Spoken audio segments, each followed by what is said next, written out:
Hoy vamos a ver la rebelión de los húngaros en la Guerra Fría.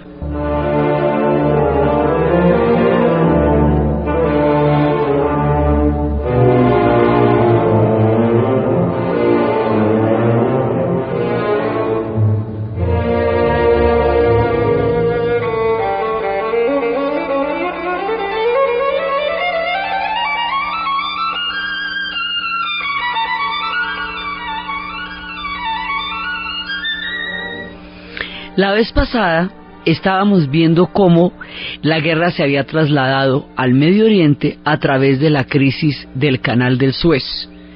Y estábamos viendo cómo Nasser había nacionalizado el Canal del Suez y lo había hecho para hacer la represa de Asuán. La represa de Asuán va a ser una obra faraónica que lo situará en la inmortalidad al mismo estilo de Ramsés y al mismo estilo de Tutankamón y de Tutmosis III, porque para darle agua a los egipcios que han crecido ya a una población que necesita un tipo diferente de irrigación en la modernidad, él va a hacer la represa de Asuán. Para hacer la represa de Asuán va a nacionalizar el Canal del Suez. Al nacionalizar el Canal del Suez se va a meter en una guerra contra los franceses y los ingleses. Esa guerra, y también se va a meter Israel y va a robar un territorio, va a tomar un territorio durante esa época. Y en esa guerra es que se van a meter los Estados Unidos en la Unión Soviética a apoyar a Egipto. Finalmente los franceses y los ingleses se retiran del Canal del Suez. Va a quedar el canal en manos de Nasser. Y ahí empieza a darse la disputa de la Guerra Fría por la región. Entonces están los Estados Unidos y la Unión Soviética, que han hecho presencia para apoyar a Nasser frente a los franceses y a los ingleses. Entonces vamos a construir la represa de Asuán, y le dice a los gringos que si le dan la plata para construir la represa de Asuán, los gringos no le van a dar las facilidades para hacer posible semejante proyecto. Y los soviéticos, que de aquí en adelante tendremos claro que nunca se les va a poder acusar de haber desaprovechado la más mínima papaya durante toda la Guerra Fría, que no se diga. Cuando vieron que los norteamericanos les estaban poniendo trabas con la plata para financiar la construcción de la represa de Asuán, dicen, no, pero no digan nomás, eso sí, coméntenme. Entonces la Unión Soviética inmediatamente va a financiar la construcción de la represa del Canal del Suez. Y esa represa de Asuán es una represa gigantesca, redistribuye las aguas del Nilo, y el lago de donde se nutre la represa se va a llamar el lago Nasser, en honor a Gamal Abdel Nasser, y es la obra que lo va a situar en el nivel de los faraones, porque los faraones precisamente eran los dioses del Nilo y los que controlaban las aguas del Nilo. Al hacer esto, mezclado con el nacionalismo árabe, hizo un empréstito con los rusos que les permitía hacer la represa, pero no lo subordinaba a la Unión Soviética, precisamente porque Nasser, junto con Tito y junto con Nerú, han creado los no alineados, y de esa manera él logra mantener una autonomía suficiente para que le den la plata, pero para que no se metan en los asuntos internos. Va a tener un régimen de partido único al estilo soviético, pero la Unión Soviética va a tener una presencia en Egipto importante, pero no subordinadora, porque Nasser no está pintado en ninguna pared. Entonces con ellos van a estar, pero mejor dicho, juntos pero no revueltos, y al mismo tiempo que la Unión Soviética va a apoyar a Nasser, va a apoyar a otro brazo y otro extremo del nacionalismo árabe, que es completamente antagónico al de él, que es completamente, digamos, enemigo, pero que también son aspectos del nacionalismo árabe. Ese es Hussein en Irak. Es que Hussein también es una parte del nacionalismo árabe y del panarabismo, pero es una parte que no tiene que ver con la ideología, sino que tiene que ver con el mandato del clan sunita de Tikrit, sometiendo a la mayoría chiita y sometiendo a los comunistas, a pesar de que va a ser aliado de la Unión Soviética. Es un plan, digamos, totalmente nacionalista, que no entra como en esa consonancia con el panarabismo, aunque también está inscrito dentro del panarabismo, y aunque también sea otra expresión del nacionalismo árabe, que lo que significó la nacionalización del petróleo, o sea, está dentro del mismo contexto, pero es una variante diferente. Entonces los soviéticos, al apoyar al mismo tiempo a Egipto y al mismo tiempo a Irak, eso están apoyando ahí dos bandos totalmente encontrados que no son ni prójimos. Y también va a apoyar a Siria, que va a tener una relación de amor-odio con Egipto. Así que los soviéticos se van metiendo en la Guerra Fría, en la región del Medio Oriente, de una manera muy heterodoxa. Apoyan a unos y a otros. Esos apoyos van a ser difíciles de mantener en el futuro, pero ahí se meten a apoyarlos a todos. Y el tema de Israel se va a convertir, como lo habíamos visto la vez pasada, en un emblema del nacionalismo árabe. El Estado de Israel, como habíamos visto, se crea por circunstancias completamente diferentes. Es el resultado de la Segunda Guerra Mundial, es la deuda histórica del Holocausto y del antisemitismo. Viene de otro rollo, pero con la bipolaridad de la Guerra Fría y con el apoyo irrestricto de los Estados Unidos a Israel y el apoyo de los soviéticos a Egipto y a Siria, adquiere el carácter de la presencia norteamericana en la región. O sea, la creación del Estado de Israel coge una connotación totalmente diferente con la llegada de la Guerra Fría. Se vuelve una bandera para el nacionalismo árabe, porque precisamente el nacionalismo árabe tumbó a los jeques que habían gobernado durante dinastías y milenios, porque no pudieron evitar la creación del Estado de Israel. Entonces la intervención de Israel en la crisis del Canal del Suez, mediante un ataque a Egipto, las malas lenguas dicen que la consigna era que Israel se metiera para que se creara una confrontación con los egipcios, que los Estados Unidos y la Unión Soviética entraran a dirimir. Bueno, eso es una de las cosas que se dice. El asunto fue que sí se metió Israel, y sí se metieron los Estados Unidos y la Unión Soviética, y sí se salieron los franceses de ahí. ¿Cómo se dio la maniobra? Bueno, hay muchas maneras de entenderlo, esta es una. Entonces resulta que en ese momento los soviéticos empiezan a hacer la represa, y los soviéticos empiezan a mandar todos los equipos entrenados de hombres con la gran experiencia en esa tecnología que tienen los soviéticos por las presas que han hecho en su nación. Pero los soviéticos vienen de Ucrania, vienen de Bielorrusia, vienen de la misma Rusia, vienen de temperaturas de 40 grados bajo cero. Al calcinante sol del desierto de los egipcios, con 50 grados centígrados en verano a la sombra, se derriten como en el Museo de Cera, derretidos, parados, derretidos. Por eso se tienen que retirar los técnicos, y la represa la van a construir los egipcios con sus propias manos, en lo que saben que va a ser la obra de toda su vida, y va a ser una represa faraónica, y la van a hacer con el mismo amor, con la misma fe y con el mismo nacionalismo con que habían hecho las pirámides hacía 3.000 y 4.000 años, y la van a considerar la producción más bella de sus manos. Y alrededor de toda la cantidad de trabajadores egipcios que se emplearon en la construcción de la represa de Asuán, va a crear Nasser un sentido del orgullo y de la propia valía para la nación de los egipcios. Entonces la nación de los egipcios va a estar entrando en una nueva era de liderazgo y de protagonismo regional, a través de la nacionalización del Canal del Suez, a través de la construcción de la represa de Asuán, y a través del liderazgo del panarabismo como doctrina política encarnado en la figura de Nasser. Entonces ese es el papel que juegan los egipcios en la Guerra Fría. ¿Para qué se van los soviéticos tan solícitos y tan encantadores y tan prontos y tan prestos al llamado de Nasser a meterse en la crisis del Suez? Para tapar una hoguera gigantesca que están prendiendo en las calles de la capital del pueblo de los húngaros, en las calles de Budapest.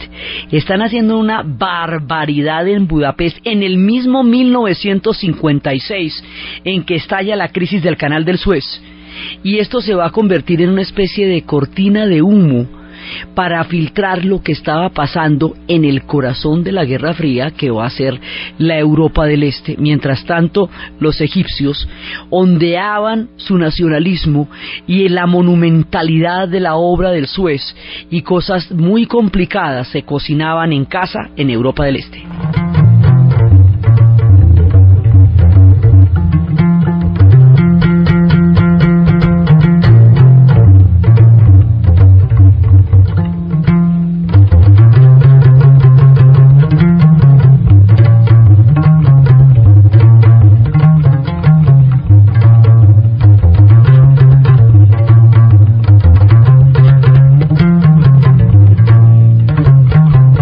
La Guerra Fría, como tiene un carácter global y va a ser planetaria, pues eso se va extendiendo de una geografía a otra, como lo hemos venido viendo a lo largo de este relato.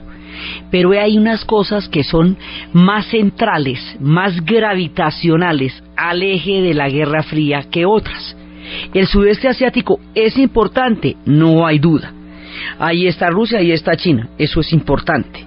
El Medio Oriente, vital, ¿quién lo niega? El petróleo va a ser la razón del poderío político y todo eso.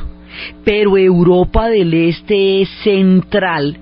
Europa del Este nunca va a dejar de ser, a lo largo de este orden mundial, el corazón de todo el conflicto. Europa del Este está metida en el meollo mismo de la Guerra Fría, y por muy extraños, lejanos, exóticos, distantes, transversales, paralelos, laterales o tangentes que resulten los conflictos, este es el epicentro. Digamos, si construimos a la Guerra Fría como un terremoto, el epicentro es Europa del Este. Por eso todo lo que tenga que ver con Hungría, todo lo que tenga que ver con Berlín, todo lo que tenga que ver con Polonia, todo lo que tenga que ver con la República Checa, es lo que llamaríamos rancho para los soviéticos, así, rancho mero. Porque eso sí es su área de influencia, específicamente pactada en Yalta, específicamente pactada en Potsdam y graficada en servilleta. Lo que tenga que ver con esto es directamente una situación de seguridad fundamental para la Unión Soviética. Y lo que va a pasar en Hungría va a afectar el poderío soviético en sus barbas, en sus mismísimas narices, porque va a ser un punto culminante, digamos un punto de reformas, un punto de rupturas que pone en jaque, por así decirlo, el poderío de la Unión Soviética, lo cuestiona y pone en entredicho algo que no se podía cuestionar durante toda la Guerra Fría, el Pacto de Varsovia. Entonces, ¿cómo vamos a llegar a una situación tan crítica y tan delicada? Pues lo mismo que en los Estados Unidos, nosotros vimos que hay disidencias y hay distintas posiciones frente a la Guerra Fría, como las vimos en Vietnam y en el movimiento antiguerra. Lo mismo que vimos fracciones, disidencias, confrontaciones políticas respecto al papel que los Estados Unidos estaba jugando en la Guerra Fría, lo mismo las va a haber en la Unión Soviética y lo mismo las va a haber en los bloques de la Europa del Este. A su manera, no, a lo bestia, pero también. Entonces, ¿qué pasa? Un día se escuchan unos rumores de unos generales que van a ser arrestados, que era normalmente lo que se hacía cuando ya iban a darse las tremendas purgas que tantas veces habían sacudido el sistema estalinista. Pero no, esta vez no se trataba de purgas. Esta vez era el año de 1953 y había muerto José Stalin. Al morir José Stalin, aquí cambia el panorama. Stalin ha muerto, y al morir Stalin ha muerto una era completa del mundo de los soviéticos. Stalin es un tipo que se puede entender mucho más como zar que como comunista, porque como zar hizo lo que tocaba, lo que haría Pedro, lo que haría Iván, que era feriar absolutamente cualquier interés en nombre de la Santa Madre de Rusia. A España no la despedazó y no se la mandó a los lobos para poder el pacto de no agresión. El pacto de no agresión con Stalin fue una manera también de proteger terriblemente los intereses de la Unión Soviética, lo que tocaba. para volver a retomar los territorios. El pacto de no agresión volvió a incluir a Lituania, Letonia y Estonia, que habían sido entregados por Lenin para poder completar el proceso de la revolución y sacar a Rusia de la Primera Guerra Mundial. Todos esos territorios, esa plática que se ha perdido, la recuperó. Y cuando se muere Stalin, esto vuelve a tener sus clásicos 22 millones de kilómetros cuadrados, la sexta parte de la porción terrestre del planeta azul en el que habitamos todos. Entonces, es decir, de la superficie terrestre, la sexta parte de esa superficie era la Unión Soviética con sus 15 repúblicas. Entonces, eso es lo que entrega Stalin, entrega una nación industrializada. ¿Cómo la industrializó? A lo recontra bestia. La industrializó mediante un proceso que se conoce como la colectivización forzosa. Era destruir el campesinado como clase social mediante sistemas de deportación que los desligara del profundo vínculo con la tierra, pasando a los chechenos para Kazajistán, a los kazajos para Ucrania y así, digamos. Era por un lado desplazar, en el sentido literal de la palabra, desplazar a los campesinos de la tierra a la cual estaban visceral y místicamente ligados desde tiempos inmemoriales, y en lo que se calcula que murieron entre 6 y 14 millones de campesinos durante los procesos de traslado y colectivización forzosa. El otro paso de este régimen era la rusificación, y la rusificación consistía en poner población rusa en cada una de estas repúblicas, de manera que se cambiara el equilibrio y la correlación de fuerzas y la influencia rusa empezara a primar. Empezaron a perseguir las religiones locales, las religiones chamánicas, la religión en todo sentido, la religión ortodoxa, fe madre y corazón de Rusia, la religión chamánica tan arraigada en la región de Buriatia, de donde vienen los chamanes. Allí se cambiaron inclusive sus licores locales por el vodka. Los licores locales eran los que ellos le ofrecían a los espíritus, ahora le ofrecerían vodka. Hay una imposición de la cultura rusa sobre todas las demás repúblicas, teniendo en cuenta que la Unión Soviética estaba conformada por un montón de repúblicas de orígenes culturales totalmente distintos. Habíamos visto que eran las bálticas, Letonia, Letonia y Estonia, que son germano-escandinavas, esas no son ni prójimo. Las eslavas, que son la nación misma, Ucrania, Rusia y Bielorrusia, esas son el núcleo histórico, porque esta es una nación eslava en su fundamento. Las transcaucásicas, Georgia, Armenia y Azerbaiyán, que son pueblos del Cáucaso, y las centroasiáticas, que son Uzbekistán, Tayikistán, Turkmenistán, Kazajistán y Kazajistán, que son las 5 repúblicas centroasiáticas. Esas repúblicas son mongolas, son del centro del Asia y tienen mucho más que ver con Afganistán y tienen mucho más que ver con Kirguisia. Kirguisia es una de las, Kirguistán, que es allá, es de los lados de la China, ya es pura mongola. Ahí va a haber un mosaico de pueblos completamente entroncados por una razón histórica forzosa, que fue la expansión del Imperio Ruso, y que se reencaucharon bajo la doctrina comunista, en la cual no primaban los nacionalismos, sino primaban los sentidos de clase, que allá fueron los de partido. Entonces, lo que se hizo fue rusificar la revolución, es decir, imponer la cultura rusa sobre todas las demás, abolir las religiones, con toda la violencia espiritual que eso implicó, y llevar población rusa y trasladar a los campesinos de un lugar al otro para volver esta una nación industrializada, lo que generó un problema de alimentos que haría increíblemente frágil a la Unión Soviética hasta nuestros días, porque tendría que alimentarse, aún en los más sombríos días de la Guerra Fría, del trigo norteamericano, tanto que en tiempos ya más álgidos de un embargo de trigo de parte de los norteamericanos a la Unión Soviética implicaba guerra nuclear instantánea. Usted que no me da trigo y yo que se la monto, porque el trigo es la alimentación de mi gente. Pero ese déficit del campo sucedió por los procesos de colectivización forzosa. A esto se le acompañaron una cantidad de purgas cada vez que había alguna forma de disidencia. y un régimen de partido único. Rosa Luxemburgo le había dicho a Lenin, en tiempos en que estaban debatiendo qué tipo de proyecto se habría de implementar una vez triunfara la Revolución Europea, que era el proyecto original, ella le decía, mire, la tesis de un partido único que suplante a una clase, que represente a una clase social como una especie de iluminados, es muy peligrosa porque el partido terminará no representando, sino suplantando a la clase social, y eso terminará siendo una dictadura. Bueno, pues dicho y hecho, así fue como Rosa Luxemburgo la mataron. La revolución nunca triunfó en Alemania, sino que triunfó en la revolución rusa, y la versión rusa, pues así quedó, a lo ruso. Entonces, esto se va a volver un régimen del Partido Comunista, y dentro del Partido Comunista va a estar el Comité Central, el Comité Ejecutivo y el Secretario General, que es como que el cuarteto de los tres Beatles son dos, Ringo. O sea, ahí va quedando uno que es el mandamás, y este mandamás era Stalin. Stalin hizo unas purgas absolutamente aterradoras, mató millones de personas y creó un sistema de represión frente a la disidencia muy parecido al nazismo, si usted lo ve en términos de cómo se trataba a la gente, porque había gulags, campos de concentración para los disidentes, presos políticos y asesinatos selectivos, esporádicos, pero masivos, que eran las purgas.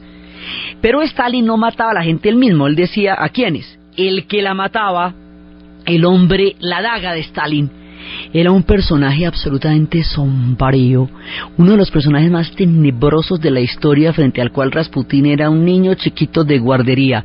Se llamaba Laurentis Beria. Hay una película que se llama El Círculo de Poder, que cuenta el grado de terror y devoción que simultáneamente producía Stalin, y el grado de sumisión y esclavitud que a través del más brutal terror producía Beria sobre la gente. Cuando muere Stalin, a la media hora hay que ir a matar a Beria, porque ese tipo no puede sobrevivir 45 minutos a la muerte de Stalin. Entonces, pero es que no atreven ni a matarlo porque es el mero demonio encarnado. Les toca llamar a Chukov, el héroe de la Segunda Guerra Mundial, para coger valor para poder matar a Laurentis Beria. Nombre de la infamia universal de los asesinos del planeta, Laurentis Beria. Entonces, una vez que matan a Beria, y a Stalin lo embalsaman, eso le hacen todos los homenajes, todo lo que tú quieras.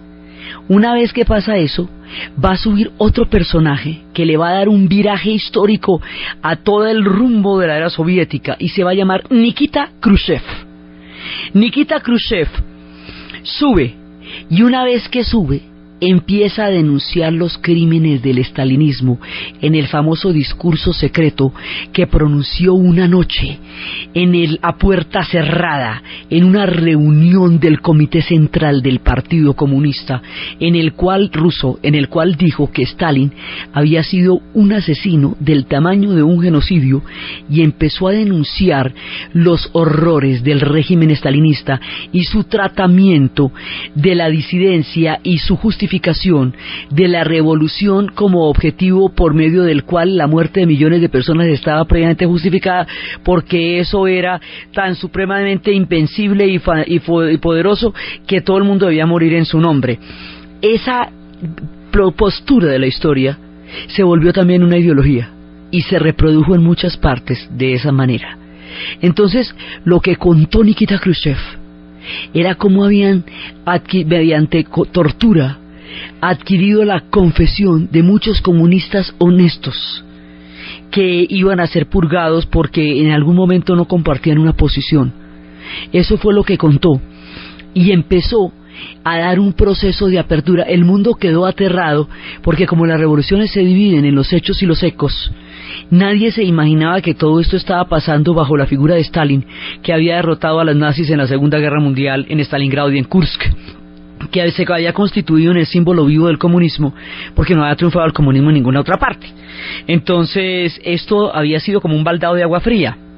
Las palabras de Khrushchev van a empezar una nueva era, y pasamos del terror nuclear como una forma prácticamente inevitable de confrontación a una cosa que se va a llamar la coexistencia pacífica.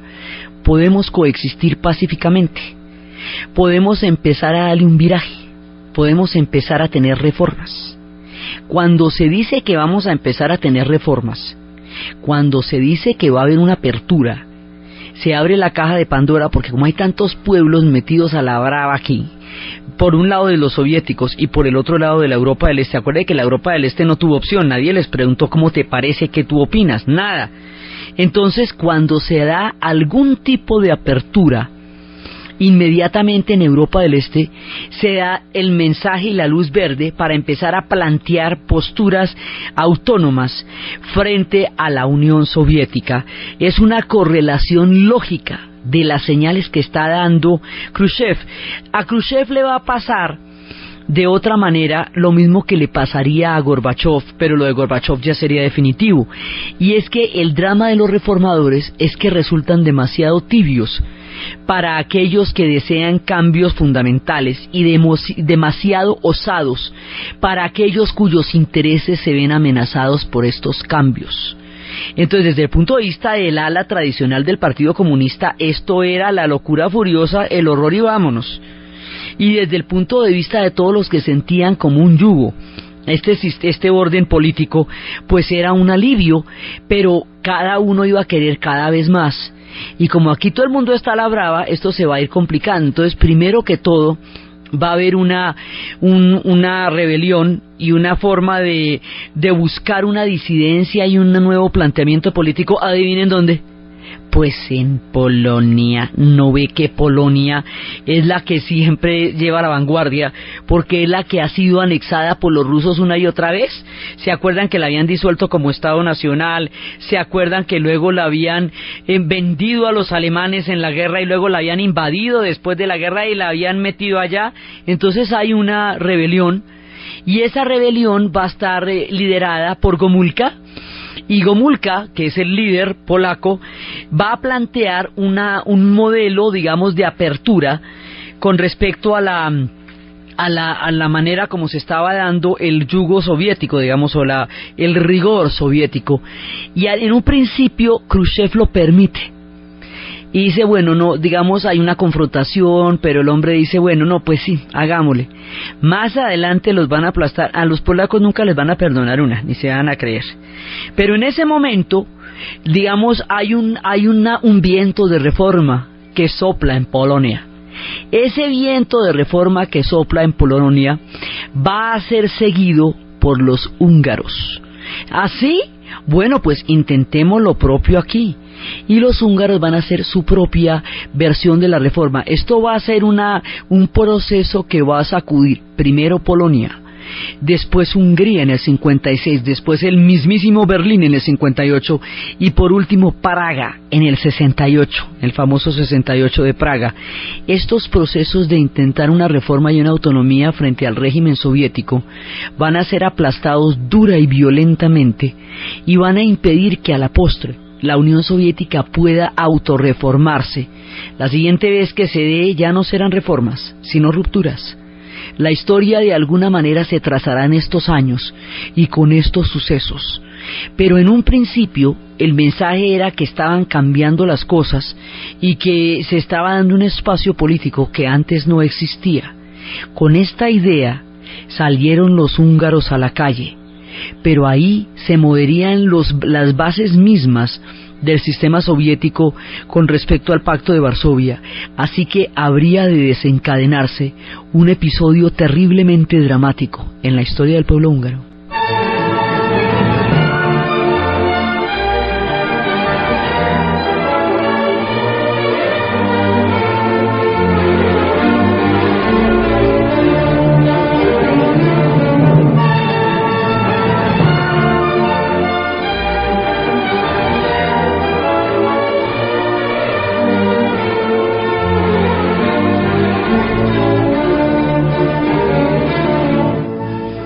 Resulta que los húngaros son un pueblo que tampoco está pintado en la pared.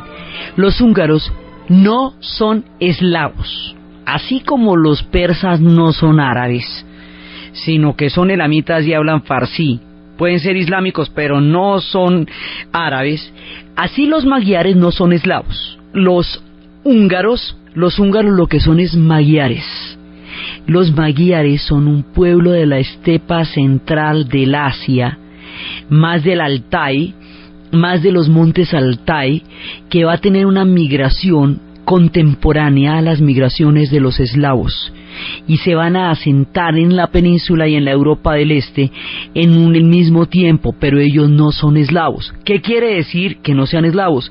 Que ellos no participan del paneslavismo como proyecto histórico, porque no forman parte de él. No están en el marco del mundo de los eslavos, pero están en el corazón del mundo eslavo, rodeados de eslavos por todas partes. Pues cómo era que ellos formaban parte, era del imperio de los austriacos, con los Habsburgo. Ellos no formaban parte del imperio ruso, ellos eran los rivales del imperio ruso. En el momento en que Rusia tenía su gran imperio, Austria-Hungría era el gran archienemigo, y estos eran parte de ese proyecto austrohúngaro. Los húngaros llegaron en el año 1000, más o menos desde el año 1000 empezaron a conformar una nación. Los húngaros tienen todo un pueblo por delante. Ese pueblo magyar ha creado una cultura y un idioma propio. Y ese pueblo es el que ha desarrollado toda una historia en Europa, una historia suya, una historia musical, una historia totalmente distinta. Ellos formaron parte con los Habsburgo del gran imperio austrohúngaro y reinaron en Europa y tuvieron, digamos, un lazo muy fuerte con Occidente, en la medida en que ellos, en el tren de los austríacos, pues estaban en el tren de los occidentales de igual manera. Luego se va a disolver el imperio, le van a quitar una porción enorme de territorio a Hungría, una parte de la cual sería la Transilvania, y la Valaquia, que quedaría con la Valaquia, que la desbaratan y la vuelven Rumania. Todo eso lo van a desbaratar. Ellos van a perder mucho después de que cae el imperio, y esa pérdida y, digamos, esa indefensión política en la que quedó Hungría después de terminada la Primera Guerra Mundial va a hacer que durante la Segunda Guerra Mundial los nazis puedan tener un espacio político importante en Hungría, y vaya a haber una policía pro-nazi que se llamen las Flechas Cruzadas. Y bueno, Hungría era virtualmente un aliado de Alemania, además porque lo suyo eran los austriacos estaban anexados con los alemanes, y entonces los húngaros quedaron con la misma nostalgia de imperio que los austríacos tenían, metidos en ese mismo tren. Los húngaros no solamente estaban en ese tren, sino que los húngaros también hicieron su propia revolución contemporánea a la bolchevique.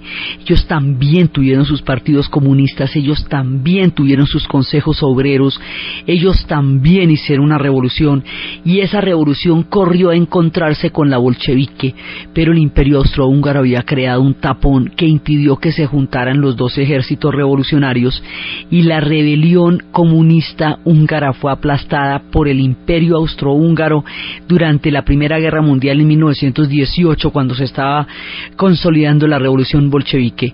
Y después es que queda toda debilitada, pierde el imperio, y después de que pierde el imperio y queda toda debilitada, entran los nazis y hacen una virtual alianza con el gobierno húngaro, y queda metida en el tren de los austríacos y en el tren de los germanos. Y bueno, su destino va a ser sumamente complicado, porque después de la Segunda Guerra Mundial Hungría va a ser tratada como país ocupado, lo cual es sumamente ofensivo para ella, porque era y no era. Pues sí eran aliados, pero fue una situación de indefensión política la que los llevó a eso, y de todas maneras ellos sentían que merecían un tratamiento diferente. Pero ellos ven a los rusos de igual a igual. Son Estado, hace lo mismo que los rusos. Son imperio como fueron los rusos. Fueron revolucionarios como fueron los rusos. Tuvieron sus consejos obreros como tuvieron los rusos. Así que, ¿a cuento de qué? O sea, ellos no ven a los rusos de ninguna manera, ni como una potencia, ni como un imperio superior a ellos. No le atribuyen la autoridad moral que otros pueblos sienten por la Santa Madre. Y ni siquiera son eslavos, como para que uno diga que es que los une el paneslavismo. No albergan esos filosentimientos serbios que sienten que Rusia siempre es su protectora y su madre hasta nuestros días. No, Hungría nada que ver. Otra cosa, los húngaros además ni siquiera hablan lenguas eslavas, porque no son eslavos. Ellos hablan una lengua que ellos solamente hablan, que es una lengua magyar, que es el húngaro. Entonces, realmente ellos no tienen como ninguna razón por la cual respetar o particularmente acatar a la Unión Soviética, ni mucho menos. Así que cuando les dan papaya, la más mínima, cuando vienen los vientos de reforma de Khrushchev y cuando ven que el resultado de Polonia es relativamente fresco, Gomulka sigue en el poder y se van dando unas reformillas nice, ellos dicen, bueno, aquí no peco, esta es la mía, vamos a por ello. En ese momento, 23 de octubre de 1956, manifestaciones encabezadas por los estudiantes empiezan a darse y empiezan a llevar a un reformador que es el hombre símbolo de la rebelión, se llama Imre Nagy. Imre Nagy, su nombre es importante, su nombre se debe recordar, pero lo que proponen los húngaros es muy radical para la época, es tan radical para las reformas que tambalea la posición de Khrushchev porque erosiona las bases de la Guerra Fría. Es que una cosa es un conflicto en el sudeste asiático, que eso de todas maneras queda lejos, o en el Medio Oriente, o en Centroamérica, o en Suramérica, eso sí es lejos, ¿ve? Pero esto aquí es rancho. Entonces, lo que proponen es la libertad de prensa. Bueno, grave, pero ahí vamos a ver. Pero ellos proponen una cosa que resulta inadmisible desde el punto de vista de la Unión Soviética: romper con el Pacto de Varsovia y renunciar a la tesis del partido único y la posibilidad de apertura económica y de tratos económicos con otras naciones. ¿Eso qué quiere decir? Que la economía socialista solo se comerciaba entre ella. Por eso no entraron en el Plan Marshall, por eso no permitió Stalin que entrara en el Plan Marshall. Entonces ellos ahora quieren romper el pacto comunista en términos económicos, pero sobre todo quieren romper el pacto comunista en términos militares. Y como aquí la cosa es la OTAN por el lado de los Estados Unidos y la Europa, la Organización del Tratado del Atlántico Norte, y su respuesta militar es el Pacto de Varsovia, que es la Unión Soviética más todos los pueblos de Europa del Este.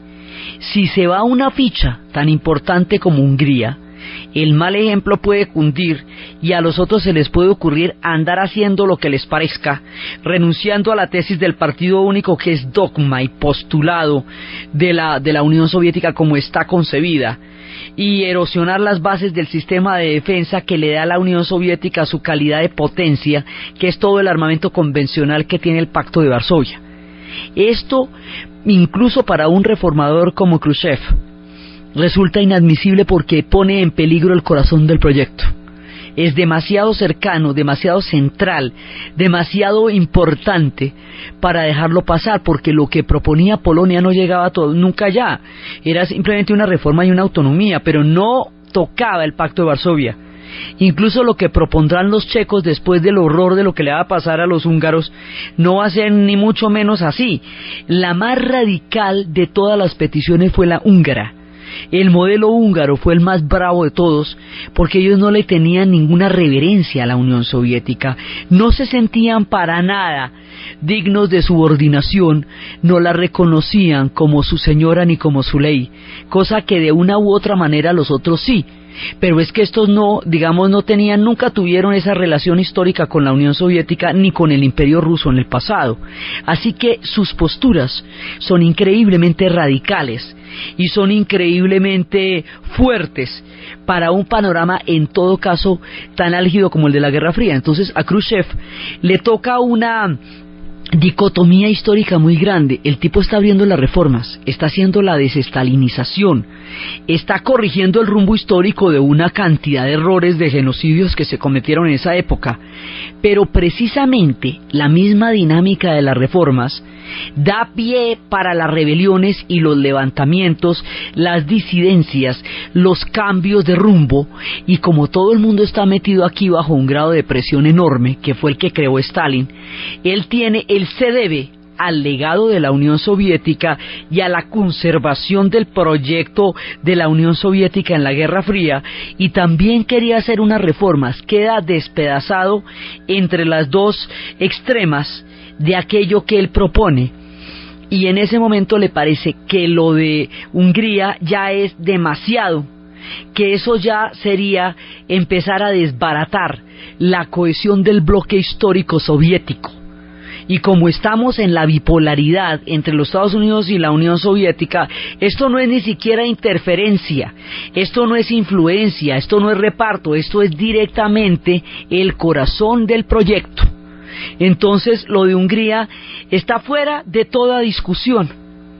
Y como estamos en épocas tan militaristas como estas de la Guerra Fría, la manera como Khrushchev resuelve esta crisis resulta siendo, paradójicamente, siendo Khrushchev un reformador y no siendo un hombre, digamos, de la línea durísima de Stalin, sino de una línea parecida a la de Gorbachev, pero en otra época rudísima en la cual la Guerra Fría estaba en pleno vigor. Estamos en el 56 y esto está en pleno vapor, o sea, es el momento en que la Guerra Fría está cogiendo toda su fuerza y todo su despliegue de poder en la historia.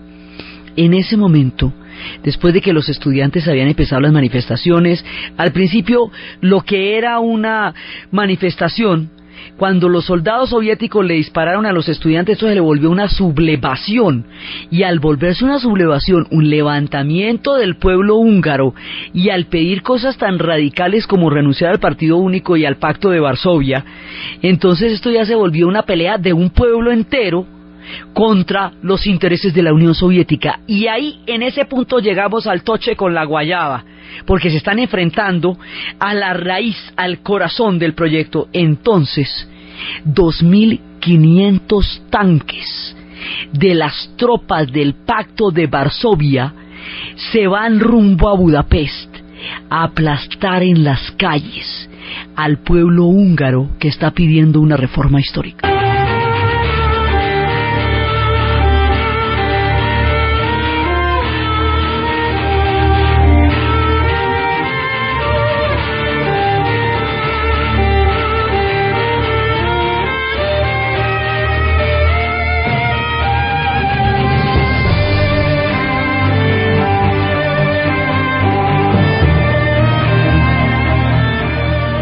La gente está en las calles protestando, los tanques pasan por encima, van a aplastar a las personas en las calles mientras están en manifestaciones abiertas, pero civiles y desarmadas. Lo que van a matar ahí es población civil, van a matar 30.000 húngaros, 30.000 en Budapest, en la ciudad de Budapest. La mayoría de las personas de origen húngaro que hoy se encuentren en lejanas tierras, tan lejanas como esta del epicentro de esta historia, huyeron de la barbarie que pasó contra su país en 1956. Huyeron, fueron los que pudieron salir de las fronteras en ese momento. Entonces los húngaros van a sentir como una herradura caliente sobre su propia piel la fuerza del Pacto de Varsovia aplastando la insurrección húngara. Los van a doblegar, los van a someter, los van a matar, los van a subyugar, los van a aplastar, como una manera de demostrarle a todos los demás, porque esto es una cadena, estos son eslabones, que eso no es admisible. Mire, la Unión Soviética reaccionó frente a Hungría como lo hubiera hecho Roma en sus mejores tiempos, frente a una rebelión en Palmira, o en Damasco, o en Jerusalén, con todos los hierros, mejor dicho, acabarlos. Y este era Khrushchev, mira tú la diferencia, o sea, no era ni siquiera Stalin, que lo hubiera hecho sin pensarlo, era Khrushchev, el reformador, y lo hizo pensando que los intereses de la Unión Soviética no podían estirarse hasta el punto de permitir el cuestionamiento del Pacto de Varsovia. Entonces los aplastó. Van a arrestar Imre Nagy, el reformador. Es que esos personajes como Gomulka, como Imre Nagy, y más adelante como Alexander Dubček, hombres de la primavera, son nombres que deben recordarse en la historia porque son el paso de las reformas y de la búsqueda de la libertad. De todas maneras, nunca el Pacto de Varsovia ni el bloque soviético va a poder solucionar el problema de las libertades individuales. Ese siempre va a ser su talón de Aquiles, porque nunca van a poder contestar a eso, porque es verdad, o sea, el grado de yugo, ellos le cuestionaban a Occidente los grados de desigualdad, de miseria, de pobreza y de indefensión que tenía una parte importante de su población en la medida en que no estaban para garantizar la igualdad social. Pero a la vicecontra, a ellos siempre les reclamaron el tratamiento brutal y la ausencia de garantías democráticas, políticas o civiles, y ninguno de los dos podía argumentar que eso no era así. Entonces, aquí los van a aplastar, los húngaros van a sentir el dolor de la historia en su carne de una manera total, y el mensaje, esto es a la vez un aplastamiento de una rebelión y un mensaje con sangre y tanques, para que a nadie se le ocurra intentar una cosa de esas, y sin embargo lo intentarían. Esto fue en el 56, y en el 58 Berlín, la mismísima Berlín, intentó su rebelión y le pasaría otro tanto. La de Praga por eso no va a ser una confrontación en las calles directa contra los tanques, porque saben que ahí no tienen chance.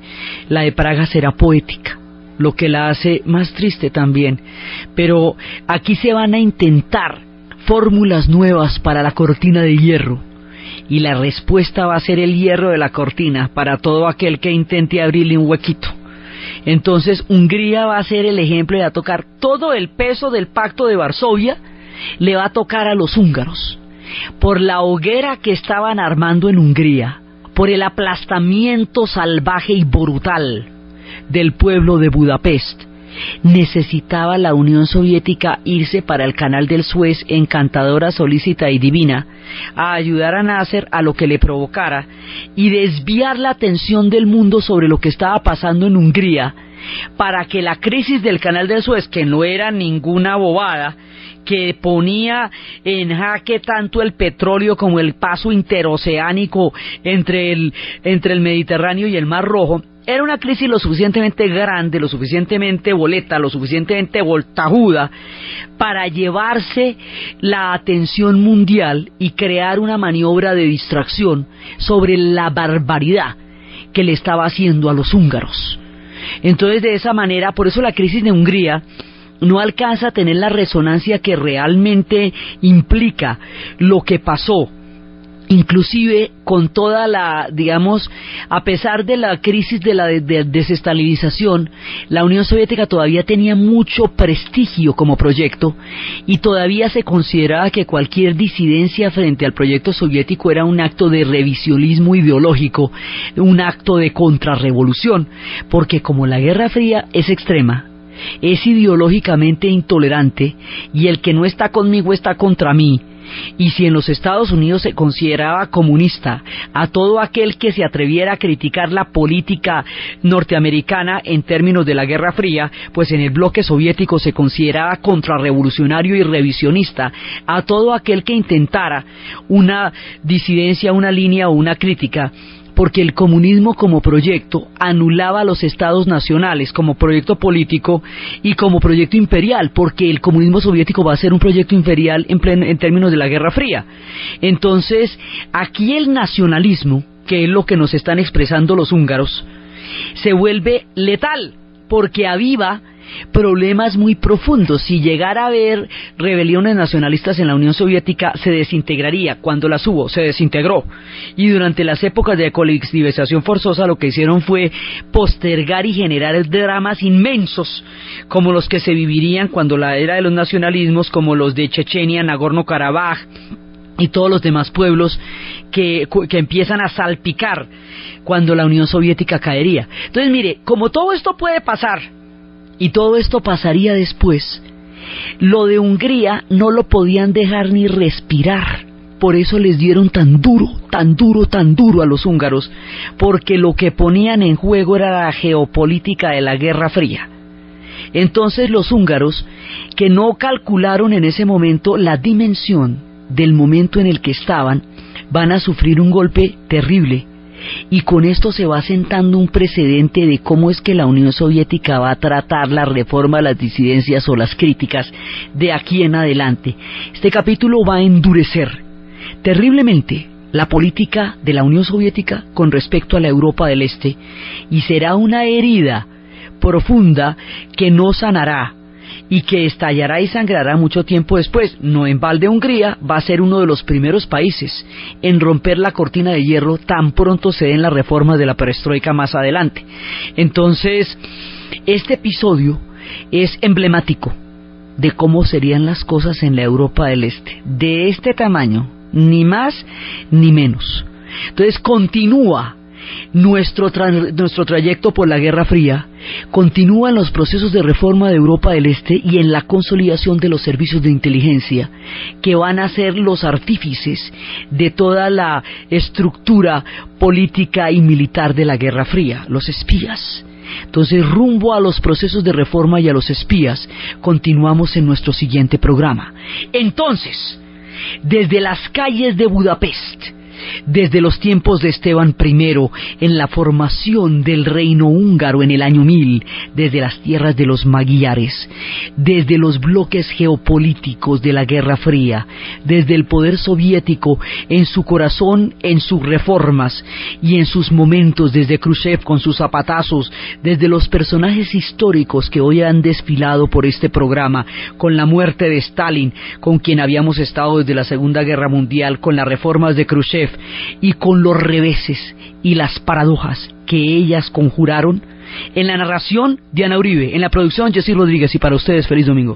Y el lago de donde se nutre la represa se va a llamar el lago Nasser, en honor a Gamal Abdel Nasser, y es la obra que lo va a situar en el nivel de los faraones, porque los faraones precisamente eran los dioses del Nilo y los que controlaban las aguas del Nilo. Al hacer esto, mezclado con el nacionalismo árabe, hizo un empréstito con los rusos que les permitía hacer la represa, pero no lo subordinaba a la Unión Soviética, precisamente porque Nasser, junto con Tito y junto con Nerú, han creado los no alineados, y de esa manera él logra mantener una autonomía suficiente para que le den la plata, pero para que no se metan en los asuntos internos. Va a tener un régimen de partido único al estilo soviético, pero la Unión Soviética va a tener una presencia en Egipto importante, pero no subordinadora, porque Nasser no está pintado en ninguna pared. Entonces con ellos van a estar, pero mejor dicho, juntos pero no revueltos, y al mismo tiempo que la Unión Soviética va a apoyar a Nasser, va a apoyar a otro brazo y otro extremo del nacionalismo árabe que es completamente antagónico al de él, que es completamente, digamos, enemigo, pero que también son aspectos del nacionalismo árabe. Ese es Hussein en Irak. Es que Hussein también es una parte del nacionalismo árabe y del panarabismo, pero es una parte que no tiene que ver con la ideología, sino que tiene que ver con el mandato del clan sunita, de Tikrit, sometiendo a la mayoría chiita y sometiendo a los comunistas, a pesar de que va a ser aliado de la Unión Soviética. Es un plan, digamos, totalmente nacionalista, que no entra como en esa consonancia con el panarabismo, aunque también está inscrito dentro del panarabismo, y aunque también sea otra expresión del nacionalismo árabe, que lo que significó la nacionalización del petróleo. O sea, está dentro del mismo contexto, pero es una variante diferente. Entonces los soviéticos, al apoyar al mismo tiempo a Egipto y al mismo tiempo a Irak, están apoyando ahí dos bandos totalmente encontrados, que no son ni prójimos. Y también va a apoyar a Siria, que va a tener una relación de amor-odio con Egipto. Así que los soviéticos se van metiendo en la Guerra Fría, en la región del Medio Oriente, de una manera muy heterodoxa. Apoyan a unos y a otros. Esos apoyos van a ser difíciles de mantener en el futuro, pero ahí se meten a apoyarlos a todos. Y el tema de Israel se va a convertir, como lo habíamos visto la vez pasada, en un emblema del nacionalismo árabe. El Estado de Israel, como habíamos visto, se crea por circunstancias completamente diferentes. Es el resultado de la Segunda Guerra Mundial, es la deuda histórica del Holocausto y del antisemitismo. Viene de otro rollo y va a robar un territorio, va a tomar un territorio durante esa época. y en esa guerra es que se van a meter los Estados Unidos en la Unión Soviética a apoyar a Egipto. Finalmente los franceses y los ingleses se retiran del canal del Suez, va a quedar el canal en manos de Nasser, y ahí empieza a darse la disputa de la Guerra Fría por la región. Entonces están los Estados Unidos y la Unión Soviética, que han hecho presencia para apoyar a Nasser frente a los franceses y a los ingleses. Entonces vamos a construir la represa de Asuán, y le dice a los gringos que si le dan la plata para construir la represa de Asuán, los gringos no le van a dar las facilidades para hacer posible semejante proyecto. Y los soviéticos, que de aquí en adelante tendremos claro que nunca se les va a poder acusar de haber desaprovechado la más mínima papaya durante toda la Guerra Fría, que no se diga. Cuando vieron que los norteamericanos les estaban poniendo trabas con la plata para financiar la construcción de la represa de Asuán, dicen, no, pero no digan nomás, eso sí, coméntenme. Entonces la Unión Soviética inmediatamente va a financiar la construcción de la represa del Canal del Suez.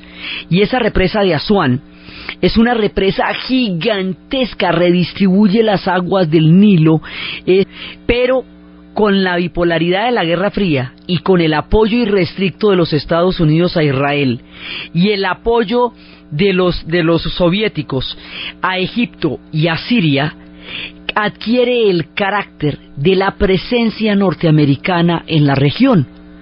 O sea, la creación del Estado de Israel coge una connotación totalmente diferente con la llegada de la Guerra Fría. Se vuelve una bandera para el nacionalismo árabe, porque precisamente el nacionalismo árabe tumbó a los jeques que habían gobernado durante dinastías y milenios, porque no pudieron evitar la creación del Estado de Israel. Entonces la intervención de Israel en la crisis del Canal del Suez, mediante un ataque a Egipto, las malas lenguas dicen que la consigna era que Israel se metiera para que se creara una confrontación con los egipcios, que los Estados Unidos y la Unión Soviética entraran a dirimir. Bueno, eso es una de las cosas que se dice. El asunto fue que sí se metió Israel, y sí se metieron los Estados Unidos y la Unión Soviética, y sí se salieron los franceses de ahí.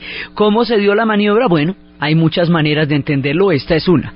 Entonces resulta que en ese momento los soviéticos empiezan a hacer la represa, y los soviéticos empiezan a mandar todos los equipos entrenados de hombres con la gran experiencia en esa tecnología que tienen los soviéticos por las presas que han hecho en su nación. Pero los soviéticos vienen de Ucrania. Hoy vamos a ver la rebelión de los húngaros en la Guerra Fría.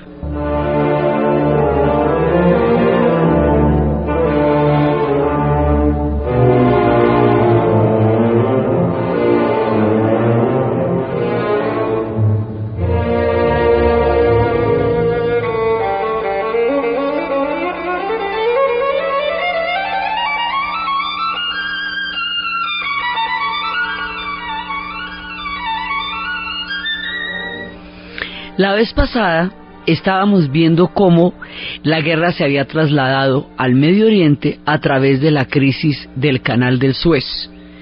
Y estábamos viendo cómo Nasser había nacionalizado el Canal del Suez y lo había hecho para hacer la represa de Asuán. La represa de Asuán va a ser una obra faraónica que lo situará en la inmortalidad al mismo estilo de Ramsés y al mismo estilo de Tutankamón y de Tutmosis III, porque para darle agua a los egipcios, que han crecido ya a una población que necesita un tipo diferente de irrigación en la modernidad, él va a hacer la represa de Asuán. Para hacer la represa de Asuán va a nacionalizar el Canal del Suez.